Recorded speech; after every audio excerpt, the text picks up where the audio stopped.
6 p.m. Pakistan Standard Time. Assalamu alaikum. This is Radio Pakistan. The news read by Daman Zaman. The headlines. The Prime Minister says Pakistan Tehreek-e-Insaf chairman's antics of the past few days have laid bare his fascist and militant tendencies. The Minister for Interior says the Zaman Park operation was conducted to clear the no-go areas and arrest the miscreants hiding inside. The Chinese Foreign Minister has expressed his country's readiness to work with Pakistan to advance friendly cooperation and promote the construction of the China-Pakistan Economic Corridor. The All Parties Hurriyat Conference has hailed the Organization of Islamic Cooperation for its continued support to the Kashmiris' just struggle for the inalienable right to self-determination. In Australia, Khalistan referendum is taking place at the Brisbane Exhibition and Convention Centre tomorrow.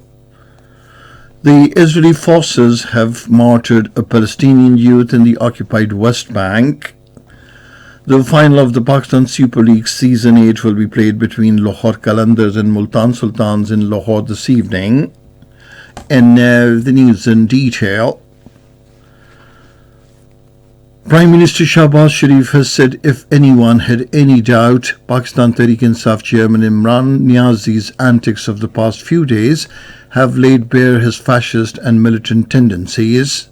On his Twitter handle, he said, from using people to human shields to throwing petrol bombs at the police to leading jathas to intimidate the judiciary, Imran Khan has taken a leaf out of the Rashtriya Swayam Sevak Sangh book. The Minister for Interior, Rana Sanaullah, says the Zaman Park operation was conducted to clear the no-go areas and arrest the miscreants hiding inside. In an interview with the private news channel, he said the police were fired upon and pelted with stones from inside the house, which is regrettable. He claimed that in the course of the operation, weapons have been seized and slingshots used to pelt stones at the police were recovered from the house. The Interior Minister said the recovery of weapons from inside the house shows the mindset of Imran Khan, who wants chaos and anarchy in the country. The Minister for Information and Broadcasting, Maryam Aurangzeb, has said protecting the writ of the government is not the responsibility of the government alone. Rather, it rests with all the pillars of the state. Addressing a news conference in Lahore today, she said former Prime Minister Nawaz Sharif attended court's proceedings to face cases and spent a long period of time in jail as well. She said parties which are popular do not need support of banned outfits for their leaders' protection. She said the current government believes in serving the public and will fulfill all promises made to the nation. The Prime Minister's Special Assistant Ataullah Tarar says the Pakistan Tehreek-e-Insaf's move to create chaos is aimed at avoiding and delaying cases against Imran Khan. Talking to newsmen in Islamabad today, he said even today Imran Khan used delaying tactics to blame the law enforcement agencies and avoid appearing before the court. He said for the first time in history, workers of a political party fired tear gas shells at the police.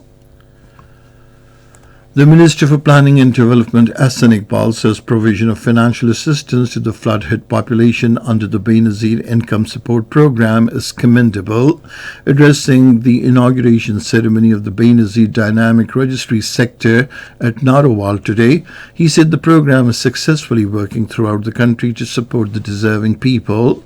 The Minister said public welfare projects should be above politics.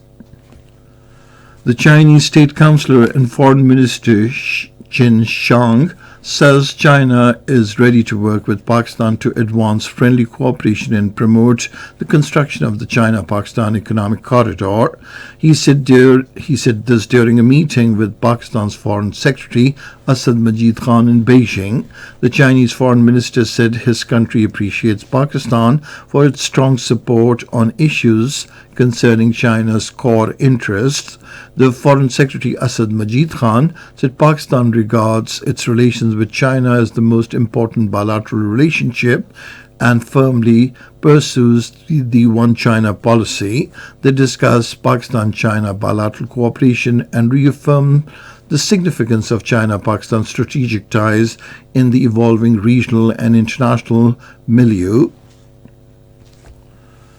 The Special Assistant to the Prime Minister, Rumina Khurshid Alam, says the concept of building a China-Pakistan community of shared destiny has once again increased the value of China-Pakistan friendship between the two countries. She was addressing the joint forum of FM 98 Dosti Channel, China Media Group and National Skills University, Islamabad. On the occasion, former Defence Minister, retired Lieutenant General Naeem Khalid Lodi, said China is a good friend, a good neighbour and a partner of Pakistan. This is Radio Pakistan.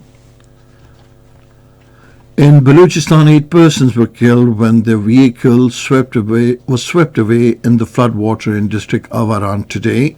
The Balochistan Chief Minister Mir Abdul Quddus Bezinjo has expressed deep grief and sorrow over the loss of precious lives in the incident.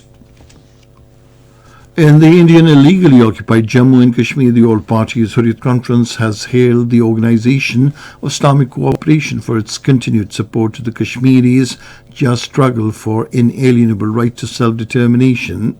In a joint communique adopted at its meeting in Nouakchott, Mauritania, the OIC contact group on Jammu and Kashmir had expressed alarm at the situation in the Indian illegally occupied Jammu and Kashmir.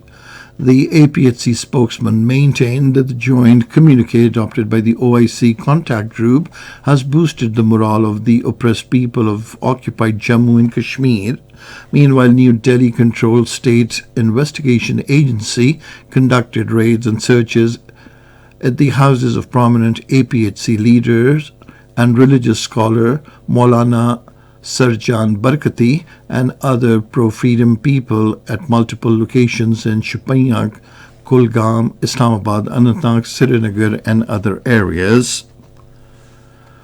The Indian Foreign Minister S. Jaishankar has said the situation between India and China in the western Himalayan region of Ladakh is fragile and dangerous. In an interview, he said India-China relations cannot go back in normal until the border row is resolved in line with the September 2020 in principle agreement which he reached with his Chinese counterpart. Hundreds of Indian and Chinese forces clashed last year along the line of actual control, the roughly 2,100 miles contested boundary that separates northern India from China. In Australia, the Khalistan referendum is taking place at the Brisbane Exhibition and Convention Centre tomorrow. The voting is being organised by the pro-Khalistan secessionist group Sikhs for Justice.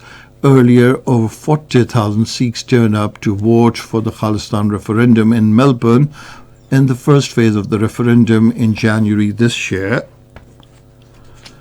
The Israeli forces have martyred a Palestinian youth in the occupied West Bank. The Palestinian Health Ministry announced that 23 years old Yazan Omar Jamil Khasib died after the occupation Israeli forces opened fire on him at the northern entrance of Al-Birah city near Ramallah in the occupied West Bank.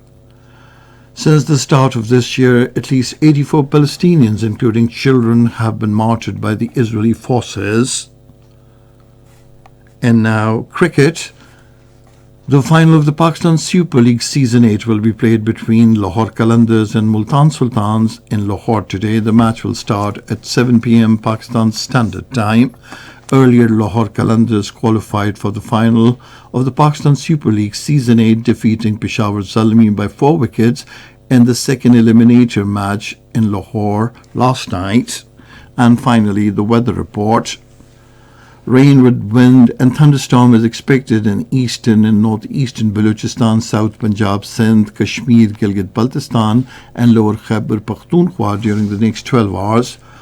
Partly cloudy to cloudy weather is expected elsewhere in the country. And that is the end of this news bulletin. For more news and analyses, log on to our website, radio.gov.bk, and you can also watch the live video streaming of our bulletins on the link facebook.com/Radio Pakistan News Official.